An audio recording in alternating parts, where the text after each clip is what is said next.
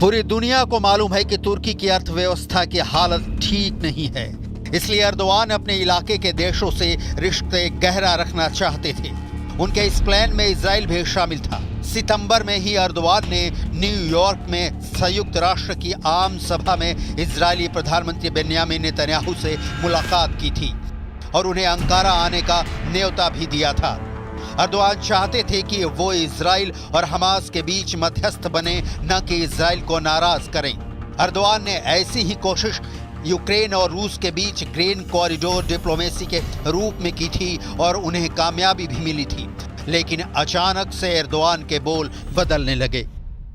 İsrail'in amacı Gazze'ye yerleşmek, Doğu Kudüs dahil olmak üzere Batı Şeria'daki Filistin varlığını yok etmek ve nihayetinde ilhak etmektir. Adım adım buraya doğru bir gidiş söz konusudur. Bir yandan acil ateşkes sağlanmasına odaklanırken, diğer yandan Gazze'ye insani yardımların ulaştırılması konusunda acil çözüm yolları bulmamız şarttır. Netanyahu और Erdogan के बीच तनातनी तो बहुत दिनों से चल रही थी और अब बात आर पार की जंग तक पहुंच गई है। तुर्की नेटो का मेंबर है और नेटो पर हमला करने का मतलब क्या होता है ये पूरी दुनिया जानती है, लिहाजा मामला बेहद बुरा फंस चुका है।